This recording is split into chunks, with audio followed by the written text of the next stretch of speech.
Hola, buen día, ¿me escuchan? Buen día, doctor, si se escucha. Bueno, perfecto.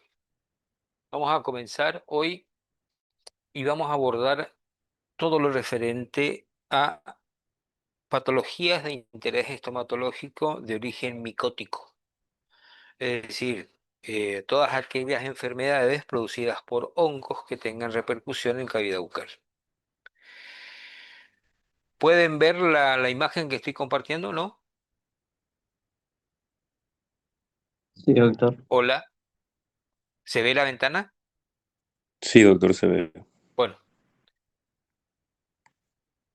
entonces, como primera medida tenemos que eh, ubicarnos en las manifestaciones clínicas de los hongos o de las micosis.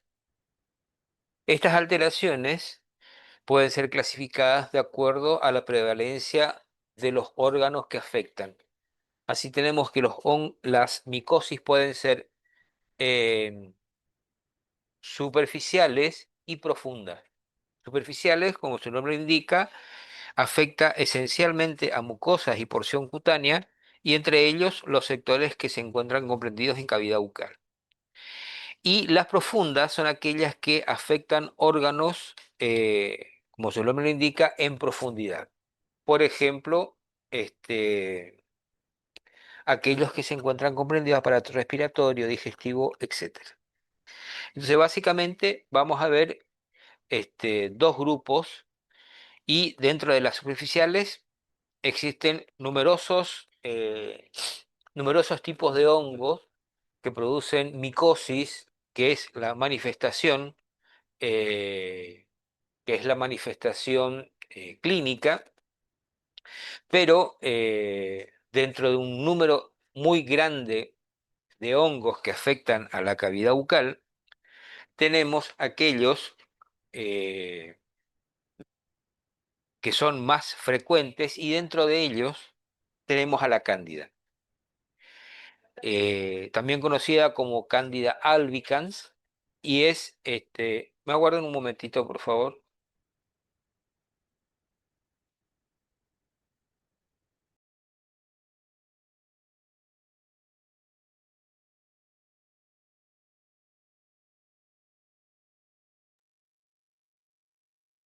Bueno, continuamos.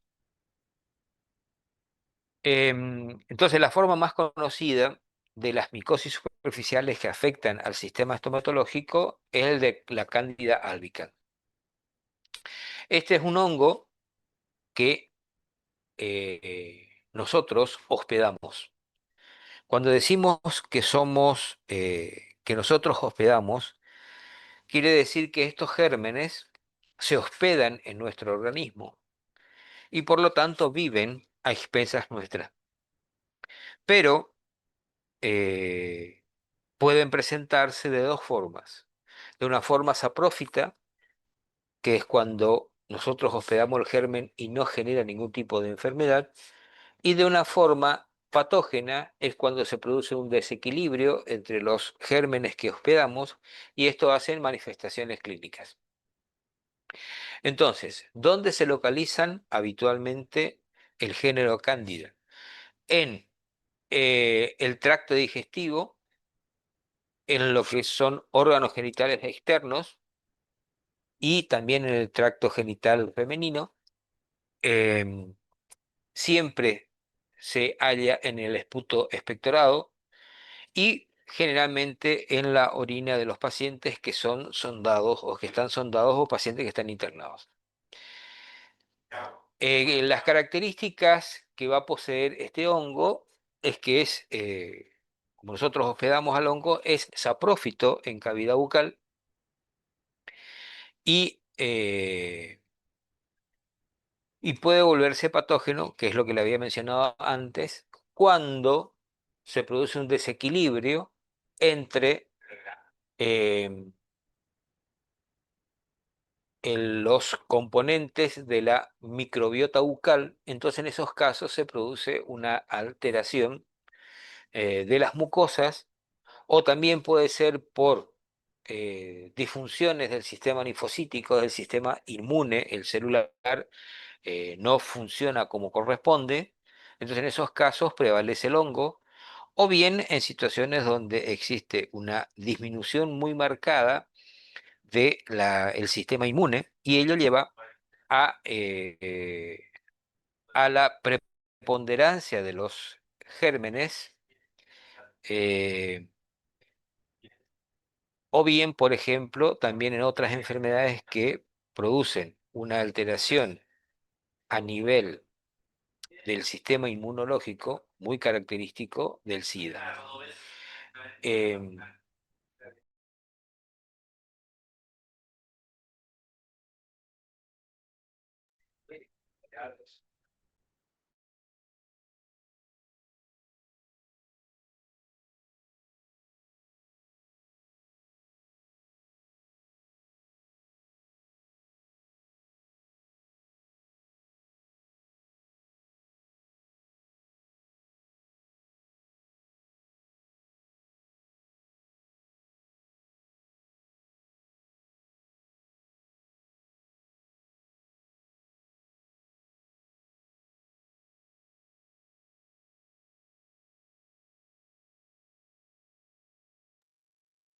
Hola, continuamos.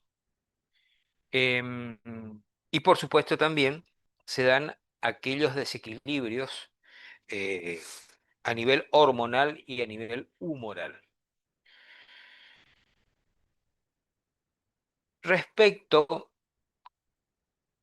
respecto a factores generales que pueden favorecer, digamos, la aparición de manifestaciones bucales como consecuencia de que este hongo pasa de ser saprófito a patógeno. Entonces hay enfermedades que van a favorecer ese tipo de transformación y es lo que se conocen como eh, factores predisponentes de orden general. Es decir, cuando ustedes están en presencia de una candidiasis, no es que el hongo colonizó la boca, el hongo siempre estuvo, pero estuvo en forma saprófita. Cuando se dan algunas condiciones generales o locales que veremos después, estas condiciones generales hacen de que se produzca un desequilibrio en el equilibrio habitual que hace que se da en cavidad bucal, por lo tanto hace de que predomine el hongo. ¿Cuáles serían estas enfermedades o condiciones de orden general que favorece la proliferación del hongo de modo patógeno? Sería, por ejemplo, en el caso de los diabéticos, o bien cuando se hace un uso indiscriminado de antibióticos, sulfamidas, aminoglucósidos, corticoides, o bien también en aquellas personas que están siendo tratados por algún proceso neoplásico. También se dan en los casos de leucemias y anemias, que van acompañados con disminuciones de la inmunidad, en los cambios hormonales y físicos producidos en el embarazo, o bien en algunos casos de intoxicaciones. El más común es el resultado del alcoholismo. Y otros defectos inmunitarios, que es lo que en cierta medida ya vimos mencionados anteriormente.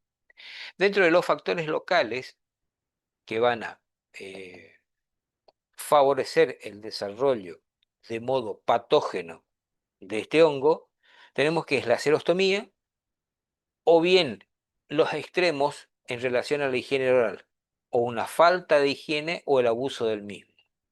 También el uso de prótesis mucosoportadas porque van a generar un ambiente muy particular, porque ustedes piensen, cuando colocan una prótesis mucosoportada en la boca, no es un componente normal, es un componente externo que modifica el ambiente bucal y por lo tanto favorece el desarrollo de hongos. No quiere decir que suceda en todos los casos, pero para ello hay que, como odontólogos, debemos darles las indicaciones al paciente para que pueda mantener su prótesis en condiciones y por ende la salud bucal también. Los aparatos de ortodoncia también favorecen el desarrollo porque modifican el ambiente en relación a los restos de alimento y todo aparato de ortodoncia, quiera o no, produce una alteración en el normal, en la normal tarea de la higiene bucal. Entonces, un paciente que se instaló un aparato que tiene instalado en su boca un aparato de ortodoncia, va a sentir los cambios y esos cambios van a afectar su funcionalismo normal. Y dentro de ello también todas las otras maniobras que se realizan en boca, como por ejemplo el hecho de la higiene bucal. Respecto de la pérdida de la dimensión vertical, ese es un factor muy importante porque las superficies cutáneas no están diseñadas para estar en contacto. Cuando una superficie cutánea está en contacto con otra superficie cutánea, como se produce habitualmente una maceración. Más aún cuando hay una disminución de la dimensión vertical, se ponen en contacto las porciones cutáneas del labio superior e inferior, más el escurrimiento salival que lleva a esa misma pérdida de la dimensión vertical. Entonces eso hace a una maceración de la comisura y consecuentemente en ella puede instalarse una micosis superficial. Ya lo vamos a ver al final dentro de las manifestaciones clínicas. También se puede hablar de lesiones erosivas y queratinizadas. Existen muchos artículos en la literatura que hablan de una relación entre la leucoplasia y la presencia de cándida. Pero bueno, hay opiniones a favor y en contra. Hay algunas que dicen de que una patología favorece la otra o viceversa. Y también el hábito de fumar, tomado como agente irritante, tóxico, por supuesto, se entiende de que este hábito de fumar tiene que ser muy intenso. ¿Cuáles van a ser las formas anatomoclínicas en las cuales nosotros podemos encontrar eh, en cavidad bucal? Entonces, cuando el hongo deja de ser saprófito y pasa a ser patógeno, podemos tener manifestaciones clínicas de la moniliasis de tres formas. Una forma pseudomembranosa, una forma eritematosa y una forma hiperplásica. Es decir, en la clínica, en el estado actual, ustedes pueden observar o una pseudomembrana, o un eritema, o una hiperplasia. Entonces, reducimos y centramos, ¿no es cierto?, en tres formas clínicas de manifestación y lo relacionamos con lesiones elementales, que es lo que nosotros debemos hacer en el examen estomatológico. Entonces, la pseudomembranosa le llamamos de esa forma porque lo que caracteriza es una pseudomembrana. La forma eritematosa, porque nosotros en la clínica vamos a ver una lesión rojiza. Y la forma hiperplásica, porque en el sitio donde el hongo está generando esa patología, se va a producir, o sea, se va a formar, se va a producir tejido eh, que va a hacer una protrusión hacia el exterior, ¿sí? Entonces nosotros clínicamente podemos decir de que es una nueva formación, ¿sí? Es una formación hiperplásica, que hay un crecimiento de ese sector. La forma pseudomembranosa lo que caracteriza es la lesión elemental, que es una pseudomembrana. Entonces, ¿qué entendemos por pseudomembrana? Que van a ser manchas blanquecinas que se van a desprender con el simple raspado, dejando una superficie eritematosa subyacente. Ese componente blanquecino, esa pseudomembrana blanquecina, es lo que se conoce como muguet, que no es otra cosa que son pseudomanchas cremosas, que son fácilmente removibles cuando se hace el frotamiento con una gasa. Y la localización puede ser en cualquier parte de la mucosa bucal. Em, este muguet, fíjense en este caso de este niño, ¿sí? Presenta ese muguet en el dorso lingual, ¿sí? Este niño muy pequeño, que no llega al año y medio, presenta esa alteración a nivel de la cavidad bucal. Obviamente que son factores de orden general lo que están produciendo esa manifestación clínica. El diagnóstico es muy sencillo porque es clínico, ¿sí? Y el complemento, podemos hacer algunos estudios complementarios donde se hace cultivos directamente para determinar si esas colonias levaduriformes que se dan en cavidad bucal corresponden a cándida. Em, la segunda forma, que es cuando ustedes observan una superficie rojiza, ¿sí? Entonces, ¿qué lesión es la que van a describir en el estado actual? Van a ser manchas rojas o múltiples que pueden cubrir grandes extensiones. Estas manchas pueden ser erosivas o pueden ser atróficas. La erosión, recuerden que es la pérdida de parte del epitelio, y la atrófica es cuando el epitelio disminuye su característica, disminuye su espesor. Entonces, en ambos casos van a ver clínicamente una mancha eritematosa. Las zonas con que más frecuentemente se afectan por este proceso patológico pueden ser el dorso lingual, donde allí se dan atrofias o hipotrofia de la papila filiforme, o bien en el paladar, que se dan lesiones erosivas. También eso no quita que no se puedan producir en otros sectores de la boca. ¿Cómo vamos a hacer el diagnóstico? El paciente va a referir en ese estado actual también de que va a tener la sensación de quemazón o de ardor al ingerir comidas calientes, picantes o saladas. Y el diagnóstico es eminentemente clínico. Esta forma eritematosa muchas veces está asociada a un aparato de una prótesis mucosoportada. Fíjense en la imagen de la izquierda, van a ver la mucosa de color normal, que es un rosa pálido, ¿sí? Y van a ver sectores que están eritematosos. Pues bien, en ese sector se creó un microclima que favorece el desarrollo del hongo, y eso se traduce con una mancha eritematosa que coincide con el tamaño de la prótesis. Coincide con la zona donde la prótesis entra en contacto con la mucosa. Fíjense ustedes que esta prótesis, ¿sí?, se adapta a esta superficie mucosa y genera más hacia el sector posterior un tono subido hacia el rojizo.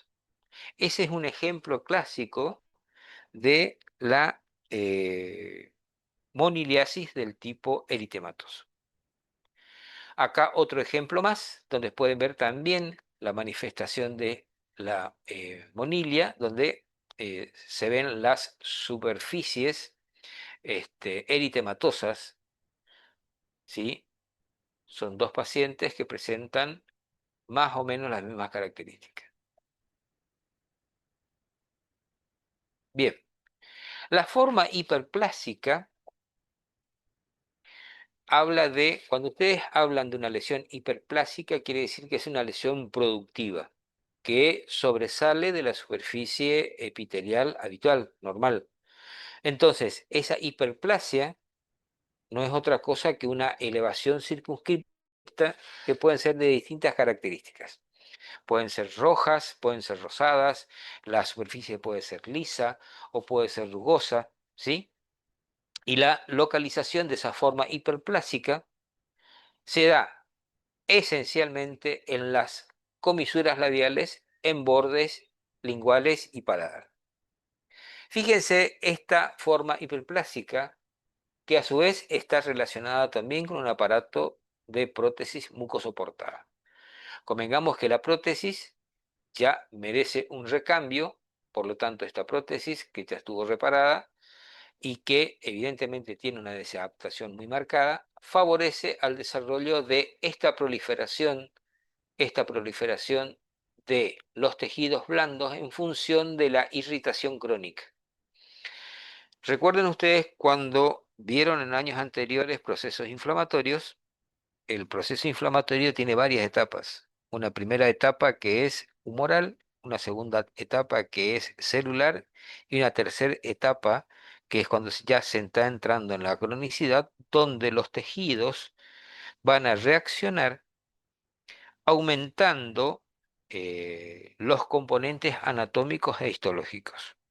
Entonces, de una respuesta humoral pasamos a una respuesta celular, luego se produce una proliferación de vasos para entrar en una etapa granulomatosa y posteriormente, si no se consigue eliminar el agente irritante, siguen tratando, el organismo sigue intentando poner barreras para que ese proceso inflamatorio infeccioso no avance. Y otra de las reacciones es la proliferación que se da, eh, una proliferación que se da hacia el exterior y eso es lo que se traduce como una hiperplasia. Ahora bien, recuerdan que yo les había mencionado al comienzo de que la candidiasis puede estar, o candidiasis, o candidosis, o idium, también hay algunos que le llaman de esa forma, pueden estar asociadas a leucoplasia. Algunos autores dicen de que la leucoplasia favorece el desarrollo de una cándida, o la cándida favorece posteriormente el desarrollo de la leucoplasia. Bien, no se sabe cuál de los dos, pero son dos procesos completamente distintos, pero si tenemos en cuenta de que cualquier modificación a nivel de cavidad bucal puede llevar o puede actuar como un factor desencadenante que favorezca el desarrollo de una micosis posterior. Entonces, esta candidiasis asociada a leucoplasia se da básicamente en los sectores retrocomisurales anteriores y en en los bordes linguales y en el dorso, ¿sí? Se van a caracterizar porque ambas son lesiones blanquecinas, pero tenemos que hacer el diagnóstico clínico nosotros y para ello nos valemos de herramientas. Entonces, si queremos saber si la mancha blanquecina es de origen micótico, frotamos una gasa y con ello va a quedar una rojiza. Si al frotamiento de la gasa esa mancha blanquecina no es una leucoplasia. Sí, esa relación, porque más adelante cuando veamos lesiones que son con potencialidad de malignización, vamos a volver a tocar el tema de la leucoplasia. Otra forma muy común es que se suma a las queilitis comisurales, porque una cosa es la queilitis comisural como tal y otra cosa es que esa queilitis comisural sea un factor que favorezca el desarrollo de la cándida. Entonces, lo que se tiene que dar como primera medida es una queilitis comisural. Esa queilitis comisural favorece el desarrollo de cándida. ¿Favorece de qué forma? Favorece porque produce un escurrimiento de saliva, la maceración de la porción cutánea, entonces eso hace a un ambiente favorable y lleva a la instalación de la cándida. Fíjense en esta imagen, tenemos la lesión que son manchas rojizas, blancas y también acompañadas por grietas y fisuras. La característica es que se dan en ambas comisuras, ¿sí? Y factores que pueden ser el desencadenante y otros que son coadyuvantes. Por ejemplo, el factor desencadenante es la pérdida de la dimensión vertical en este caso. Y lo otro que también puede coadyuvar, porque habíamos hablado de que tienen manifestaciones, son manifestaciones bucales de alteraciones de orden general y local. Y dentro de las alteraciones de orden general podemos sumarle una hipovitaminosis del tipo B. El diagnóstico nosotros lo vamos a hacer básicamente en el aspecto clínico, porque el paciente va a referir que va a tener molestias cuando bosteza, por ejemplo, o cuando hace una apertura bucal bastante amplia. Y en ese momento nosotros podemos ver que existen hacia la porción cutánea costras amarillentas y hacia la cavidad bucal una zona pueden haber pseudomembranas o pueden haber fisuras, eh, o también pueden haber grietas en el sector. Y por supuesto el cuadro clínico que lo caracteriza. El tratamiento fundamental es en primera instancia controlar el factor que favorece, por ejemplo, un factor de orden general, por ejemplo, en el caso de un diabético, y que éste mantenga sus valores de glucemia dentro de los marcos de normalidad. O bien, ese sería uno de los tantos ejemplos de las alteraciones a nivel de orden general. Y a nivel local puede ser, por ejemplo, el control de la higiene o puede ser, por ejemplo, el control de la dimensión vertical o bien puede ser el control de factores tóxicos que se dan en cavidad bucal. Es decir, cualquiera de los factores de orden general o de orden local que están alterados favorece el desarrollo del cándida. E inclusive en muchos casos donde el control del factor que está en desequilibrio cuando se lo normaliza, el proceso, el proceso puede remitir. Es decir, en algunos casos ni siquiera es necesario la medicación antimicótica. Entonces, ¿cómo vamos a hacer nosotros el tratamiento de este tipo de hongos? Puede ser mediante la administración de antimicóticos tópicos y lo más utilizado es la nistatina, ¿sí? Que varía la dosis. En el caso de tratarse de adultos son 500 unidades internacionales y en el caso de niños bajamos a 250 unidades internacionales. Y el tratamiento sistémico es cuando se utiliza una vía sistémica, ya sea comprimidos o una vía sanguínea, donde se administran otros tipos de antimicóticos como el fluconazol o la anfotericina B, ¿sí? En, tanto en adultos como en niños. ¿Qué debemos tener en cuenta? Y esto no lo tenemos que olvidar cuando nosotros hacemos nuestra evaluación clínica, que el hongo vive en la boca y vive de dos formas, comportándose como un huésped saprófito, es decir, que no genera ningún tipo de enfermedad, o bien como un huésped patógeno.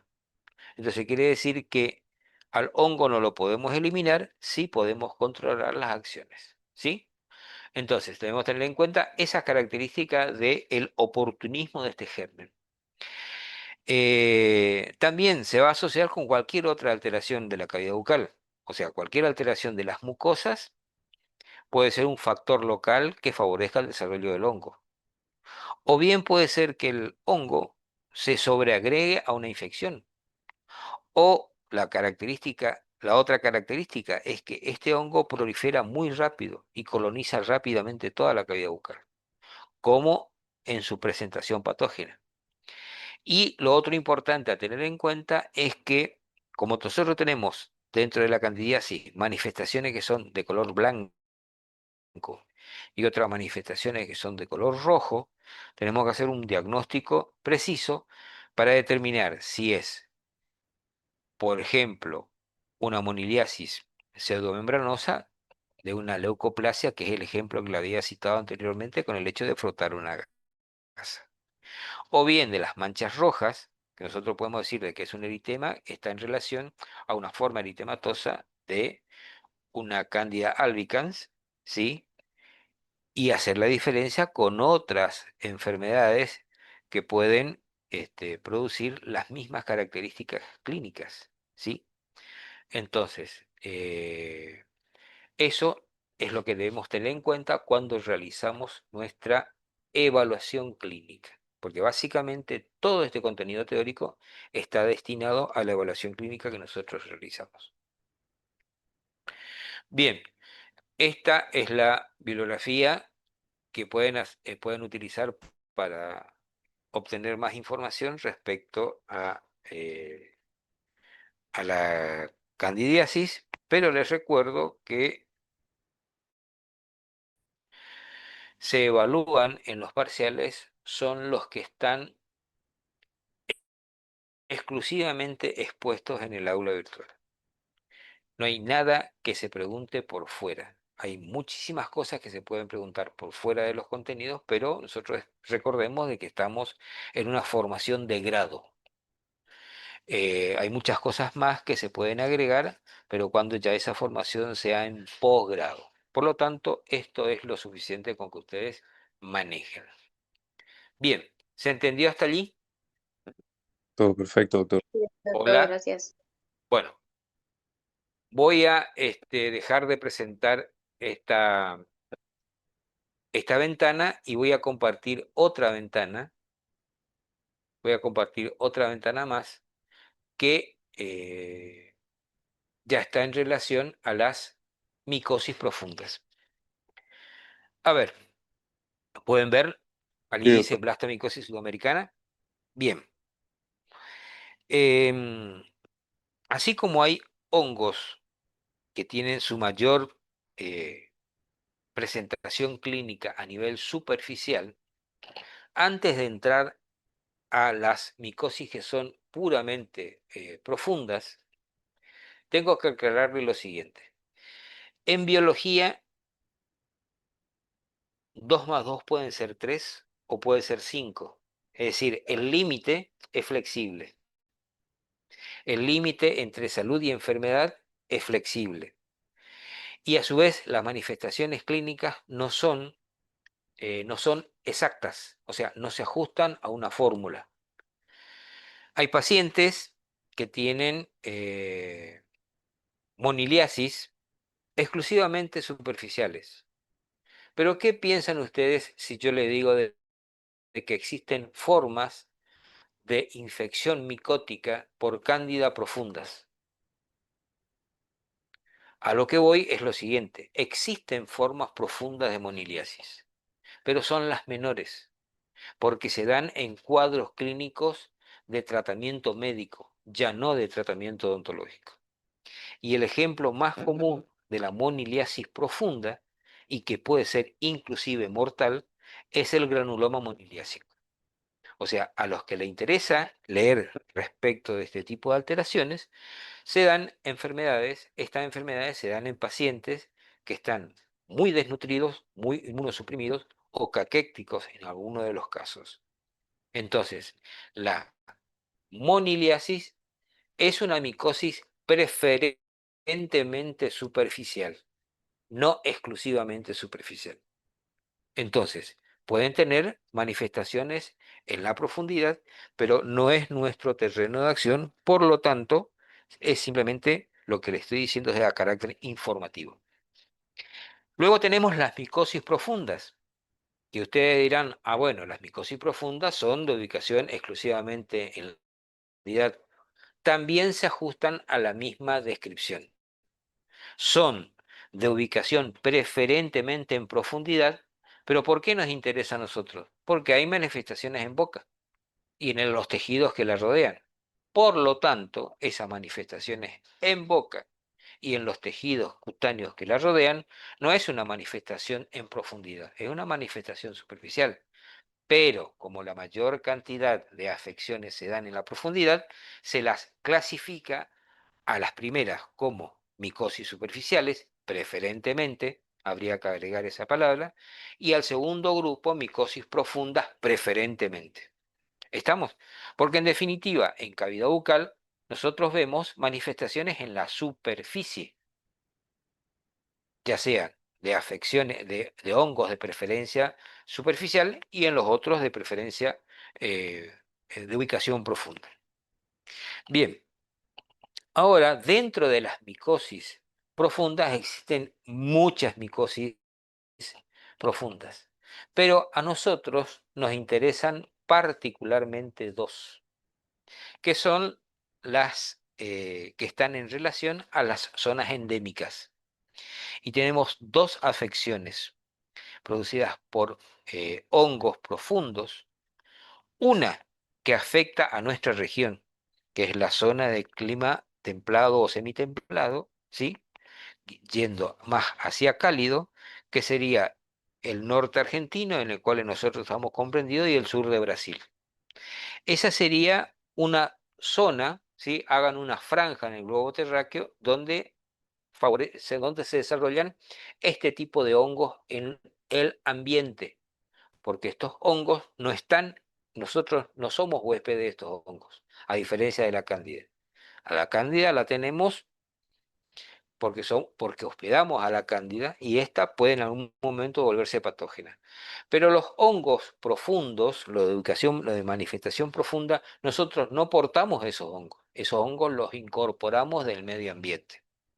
Entonces, podemos decir de que existe zonas endémicas en nuestro país, dos zonas endémicas, una que es la que está ubicada al norte, en la cual está Corrientes, Misiones, parte de Entre Ríos, el Chaco, Salta, Formosa, Paraguay y Brasil, que es en la franja, por eso le digo, ubíquense en el globo terráqueo y hagan una franja, y ustedes pueden decir tranquilamente, bueno, en este sector se van a ubicar tal enfermedad.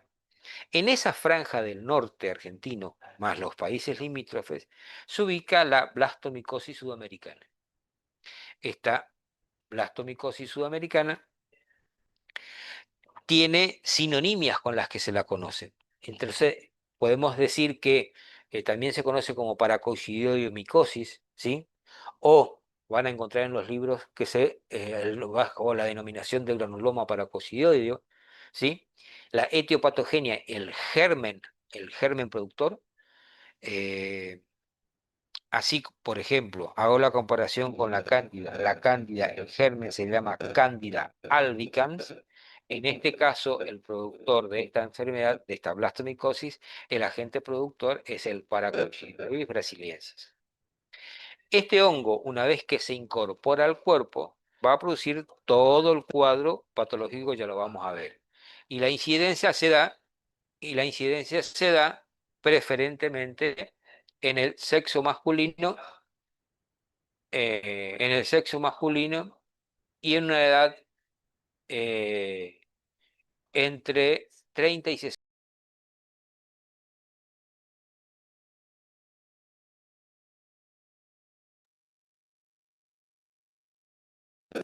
¿Me escuchan?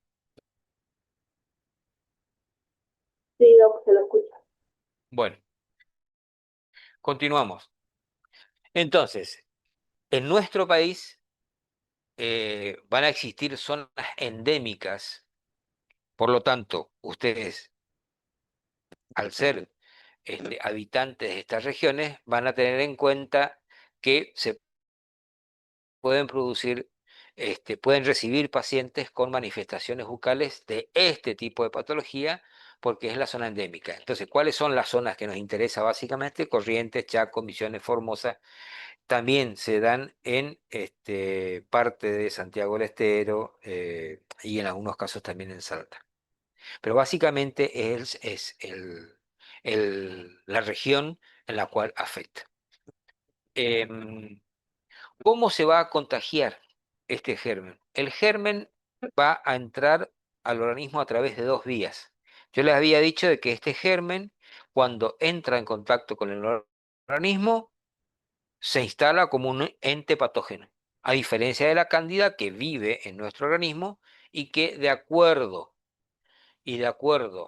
a factores locales y generales pueden generar una forma patógena. Pero este hongo, ni bien se pone en contacto con el cuerpo, comienza a producir alteraciones. Entonces, el contagio va a ser por vía aérea, es decir, inhalatoria, o bien puede ser a través de los epitelios. Específicamente, ¿qué epitelios?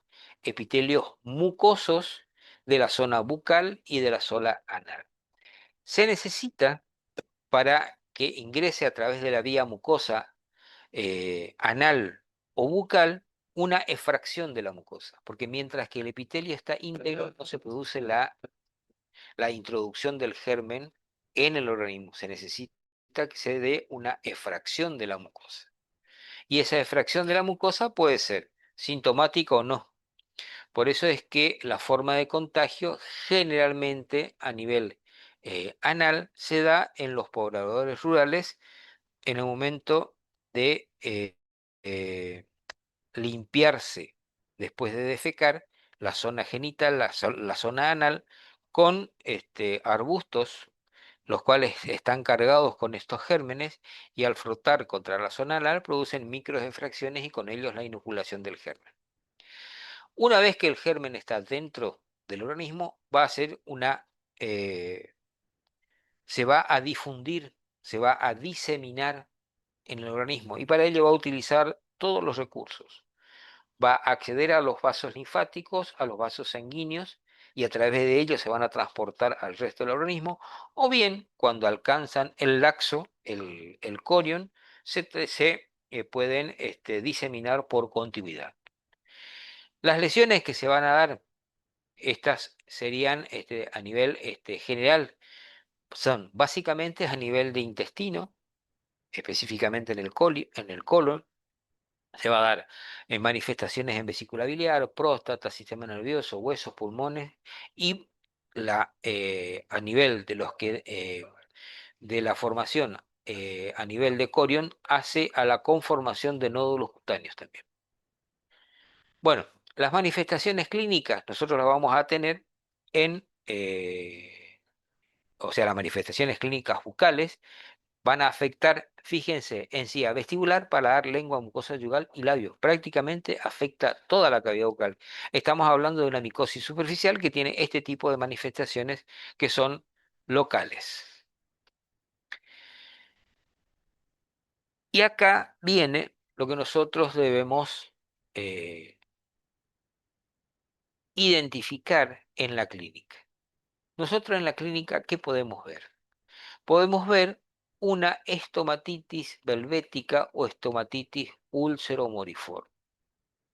¿Qué es esto? En definitiva, no es otra cosa que una necrobiosis, porque los gérmenes en parte mortifican a los tejidos y en parte los tejidos reaccionan neoformándose. Entonces hace a la instalación de un proceso que da el aspecto de una mora. Por eso se dice de que hay en zonas donde hay pérdida del epitelio y en otras zonas donde se está formando tejido de granulación. Eso es propio de una necrobiosis, porque en una necrobiosis hay muerte celular y neoformación de tejido. Entonces, esa manifestación clínica que parece una lesión ulceromoriforme es lo que se conoce como estomatitis belvética. Van a haber también infiltración a nivel del tejido gingival. Va a haber, fíjense en esta imagen inferior, una destrucción de los procesos alveolares y pérdida, en consecuencia, posteriormente, de las piezas dentarias. Fíjense, este es otro caso donde se da las alteraciones a nivel gingival y las lesiones ulceromoriformes que acompañan. A nivel del paladar, a nivel del paladar, se va a dar van a tener un aspecto tumoral. Es decir, van a ser lesiones ulceradas, fíjense ustedes, o van a ser unas lesiones que van a tener pérdida de sustancia y al mismo tiempo una vegetación. Entonces podemos decir que son lesiones úlcero-vegetantes, porque la misma colonización del hongo hace a la mortificación de zonas de la mucosa y la proliferación reactiva del proceso inflamatorio que instalan estas. A nivel de los labios se va a dar una macroqueilia como consecuencia de la infiltración del hongo más el proceso inflamatorio. Entonces todo eso va a llevar a una macroqueilia que en este caso va a simular la boca de un mono o un tapir que tiene, si ustedes se recuerdan o identifican lo que es un tapir, tiene un labio trombiforme. Y por supuesto que se van a dar ulceraciones como consecuencia de la mortificación, van a haber fibrosis reaccionales que van a terminar como cicatrices y esas cicatrices instaladas una al lado de otra va a llevar a la conformación de una microstomía, que no es otra cosa que la disminución de la apertura bucal, una disminución de,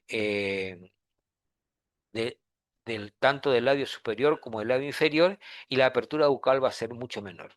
A nivel de lengua se van a dar las mismas ulceraciones y las vegetaciones.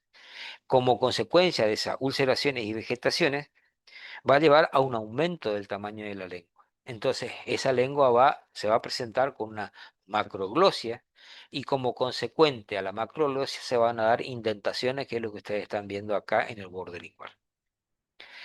A nivel de la mucosa yugal va a producir una inflamación a nivel de las mucosas yugales. Esa inflamación se conoce como macropareitis y se van a caracterizar por presentar lesiones liquenoides, van a haber bandas cicatrizales, surcos, lesiones vegetantes con puntillados. También se van a afectar las amígdalas. Ustedes van a ver en el sector posterior, en el sector del istmo de las fauces, en esas amígdalas se van a dar ulceraciones, es decir, van a haber lesiones que son con pérdida de superficie superficial, que van a tener bordes irregulares, cubiertos también de pseudomembrana. Y va a afectar otra funcionalidad que es la voz, afectando la laringe, por supuesto, cuando coloniza la laringe, entonces el paciente va a estar disfónico. Recuerdan que habíamos hablado que las lesiones producen fibrosis y posteriormente cicatrizaciones. Bueno, estas fibrosis van a afectar tanto los labios como la nariz. Y fíjense ustedes, van a producir ulceraciones, fibrosis y cicatrizaciones posteriores. Esto va a llevar a una microstomía. Este ejemplo clásico de una microstomía de un paciente afectado por Paracoccidia brasilensis. Y en la nariz va a darse, obviamente, en la región vestibular de la nariz.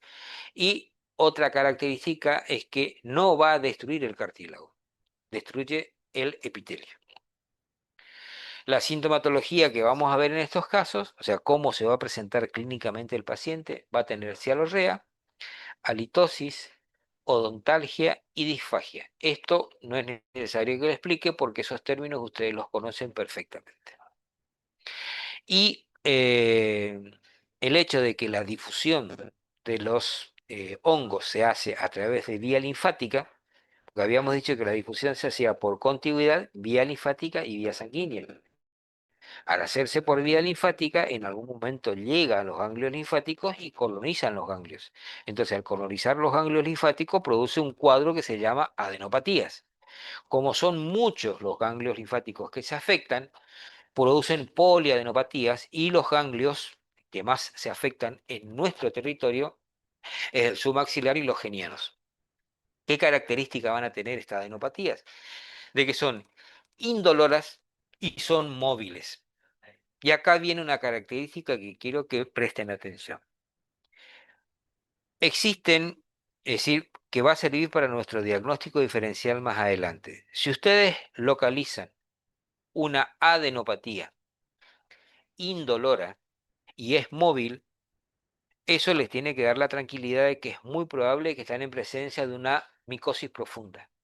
Ahora, si están en presencia de una adenopatía indolora y que al mismo tiempo sea inmóvil, quiere decir que el ganglio está adherido, unido al resto del organismo, eso hace pensar a que pueda existir en el interior un proceso carcinomatoso con infiltración a los tejidos vecinos, por eso es que el ganglio se encuentra inmóvil. Entonces, esa condición, la adenopatía de los ganglios submaxilar y los genianos, que si ustedes piensan de que es una micosis profunda, tienen que ser indoloras, pero al mismo tiempo tienen que ser móviles. Esa condición se debe reunir. Las manifestaciones generales, tenemos que las esenciales van a ser radiográficas, que se va a confundir con una tuberculosis pulmonar, ¿sí? Van a poder dar el mismo cuadro, van a verse adenopatías cervicales, van a haber alteraciones a nivel de piel, lesiones papuloulcerosas, y otras alteraciones de orden general, decaimiento, pérdida de peso. Pero bien, esto no es nuestro territorio, pero sí debemos saber, porque podemos preguntarle al paciente si concurrió a la consulta y si qué le han diagnosticado o qué órgano o sistema se encuentra afectado. Allí el paciente puede manifestarle de que tiene alterado el vaso o le afectó el cerebro o esencialmente intestino y pulmones.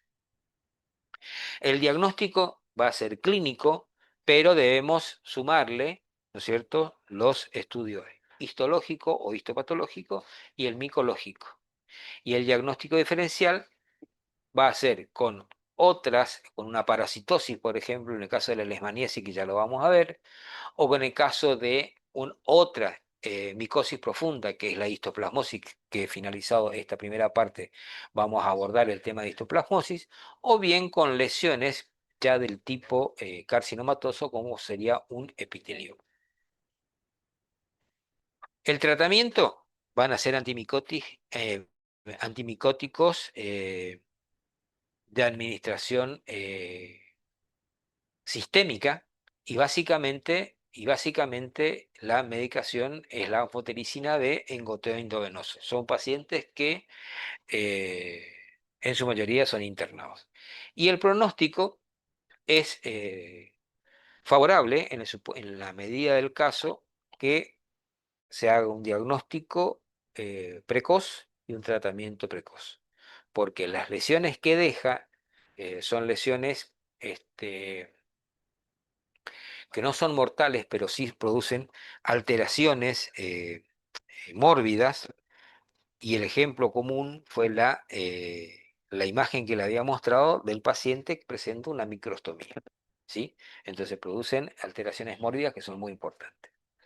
La otra micosis profunda que nos interesa es la histoplasmosis, que también se caracteriza por presentarse en una franja, ¿sí? Toman el globo terráqueo y una franja que se ubica por debajo de la que estuvimos mencionando anteriormente, que ya es del clima templado tirando a frío. Por ejemplo, la zona de Buenos Aires, La Pampa, Neuquén, etc. Entonces, en ese sector, el histoplasma, que en este caso es el agente productor de esta enfermedad, se encuentra en el ambiente. No lo portamos, se encuentra en el ambiente, y cuando el germen se incorpora a nuestro cuerpo, produce el desarrollo de la enfermedad. Entonces, la otra enfermedad que nos interesa es la histoplasmosis, ¿sí? Y el germen productor de esta histoplasmosis es el histoplasma capsulatum. ¿Cómo se produce el contagio? Y es un contagio similar, teniendo en cuenta vías específicas, pero es un contacto similar al anterior, ¿no es cierto? Donde tiene que producirse una efracción de la mucosa o epitelio, y a través de esa efracción el germen entra y desarrolla todo el proceso patológico que ya lo vamos a ver. Entonces, básicamente las vías de acceso son una vía aérea o respiratoria y una vía cutáneo mucosa por medio de la instalación de una efracción del epitelio que lleva a la penetración del germen. ¿Cuál es la incidencia? Preferentemente en el sexo masculino, y una edad entre 40 y 55 años de edad aproximadamente. Y esta enfermedad, esta micosis profunda, es endémica de la provincia de Buenos Aires, Córdoba y Santa Fe, pudiendo manifestarse también en otras provincias, como por ejemplo La Pampa, que es lo que yo le había mencionado anteriormente, una franja del globo terráqueo. Las formas clínicas.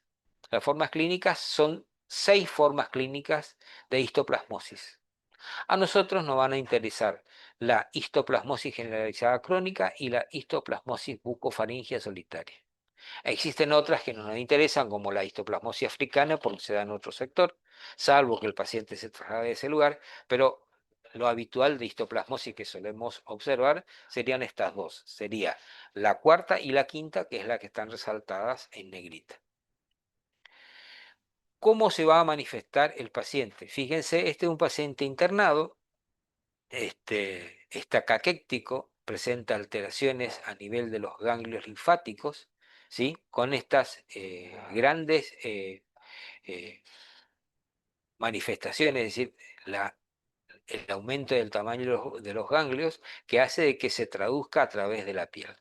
Entonces, manifestaciones bucales que hasta van a ser propias de la histoplasmosis generalizada crónica, y la bucofaringia solitaria, que es la que habíamos visto las dos, ¿sí?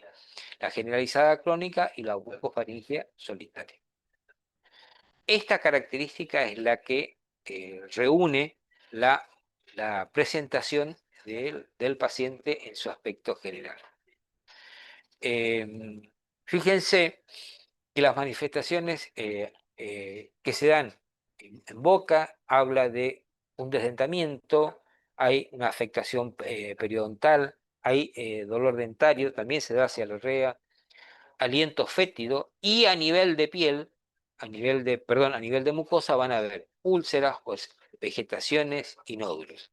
Sumado a esto es un factor, es un terreno este, predisponente a la instalación de cándida. Es decir, todas estas manifestaciones pueden estar acompañadas de una cándida.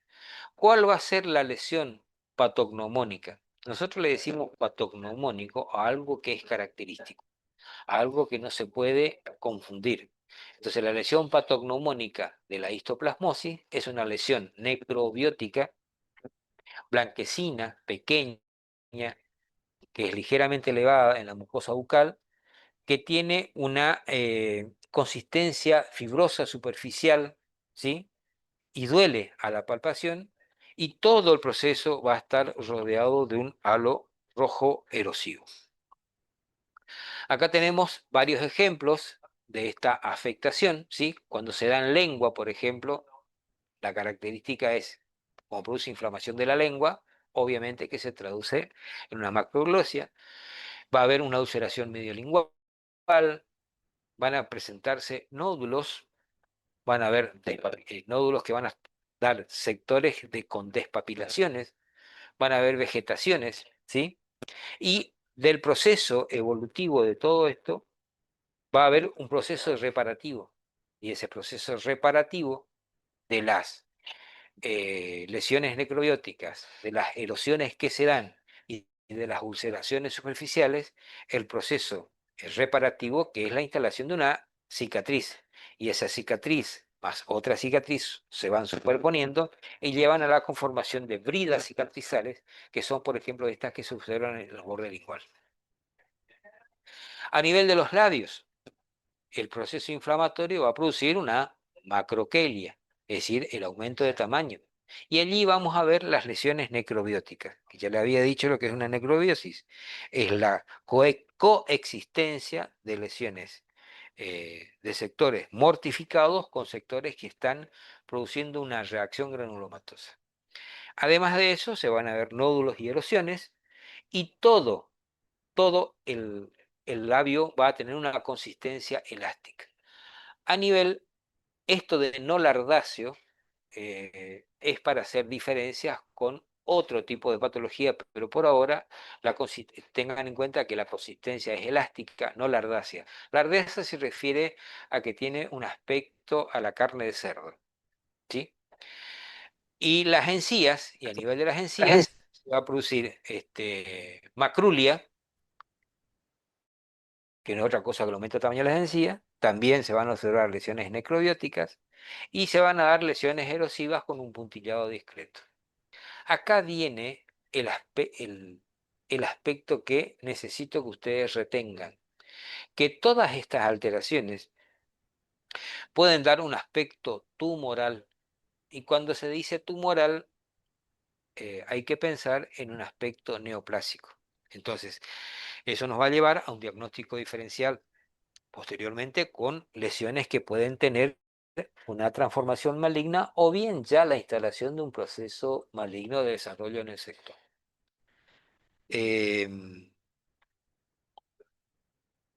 Bien, continuamos a nivel del paladar. También se van a dar ulceraciones, lesiones necrobióticas, vegetaciones, al igual que en la úvula. Fíjense, todas estas lesiones en paladar y en úvula. Quiere decir que toda la cavidad bucal puede estar afectada. Manifestaciones generales, repasemos, a nivel de pulmones, que van a ser infiltraciones, a nivel de fosas nasales, lesiones úlcero-vegetantes, laringe, va a tener tos, el paciente va a estar afónico, ¿sí? Y va a tener dificultades para tragar, ¿sí? Van a verse adenopatías, sobre todo cervicales y a nivel también submaxilar. Al generalizarse, es decir, cuando ya el hongo toma todo el cuerpo, va a producir otras manifestaciones que es el aumento del hígado y del páncreas. Va a haber alteraciones a nivel de las glándulas suprarrenales, van a haber alteraciones cutáneas múltiples y pápulas que se van a ulcerar posteriormente. Todo eso va a llevar un cuadro de un decaimiento y pérdida de peso. Es decir, estos pacientes eventualmente lo pueden ver en una clínica porque generalmente son pacientes de internación por su ya estando en este cuadro de la enfermedad muy avanzada. Y el diagnóstico diferencial se hace desde el punto de vista médico y, es decir, ya es multidisciplinario porque el médico va a hacer una diferenciación si se trata de una tuberculosis o de una histoplasmosis. Nosotros vamos a hacer una diferenciación por las manifestaciones bucales por una blastomicosis sudamericana. También podemos hacer una diferenciación con la candidiasis porque la candidiasis se suma como elemento que agrava el cuadro. Y el tratamiento del mismo van a ser la administración de sulfonamidas y anfotericina B por vía sistémica. Respecto de la evolución y el pronóstico, en lo mismo que el anterior que le había dicho anteriormente. Cuanto más antes se distinga el proceso, más rápido va a poder ser tratado y por ende, y por ende las afecciones que puede generar esta infección por hongo van a ser menores. La bibliografía básicamente lo tienen en dos textos. Ahí el tercero, Segarelli, también está en nuestra biblioteca, pero básicamente estos dos textos, Greenspan y Seccotti, son los que mejor describen este proceso eh, patológico. ¿Quieren hacer alguna pregunta?